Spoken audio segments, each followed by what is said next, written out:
Това е една история за любовта, доказателство, че тя не познава граница.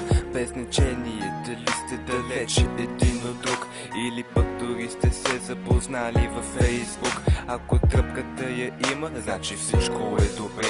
Ако връзката е силна, тогава моля, чуйте ме.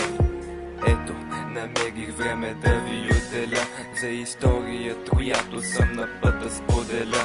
Момче и момиче в интернет се запознаха, но колко силно бяха свързани, те не разбраха.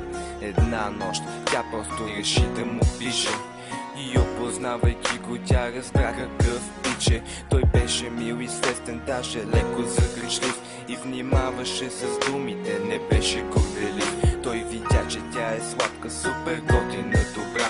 Довери се и реши да си каже номера. На следващия ден те си писаха отново и може би ще ви се стори малко невъзможно. Те се харесаха, но имаше един проблем. Живееха далеч един от друг в различни градове. Той искаше да извъне, но го беше страх да не би да не му вдигне, аз така и не разбрах.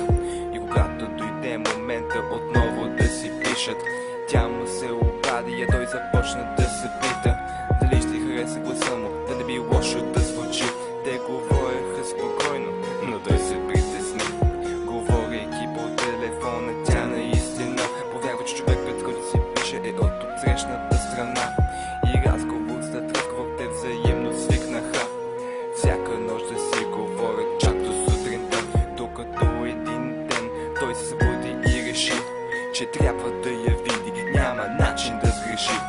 Взе си той парите и си купи билет и си мечтаеше как слиза от влака и казва привет на момичето, което преди месеци обикна, същата, която в сърцето му проникна. Най-накрая дойде деня, в който той да замине, да отиде при нея и за пръв път да я види.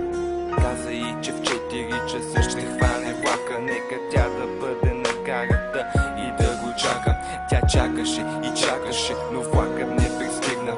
Реши да му се обади, но той въобще не вдигна. И в този момент по радиото съобщиха вест, че влакът се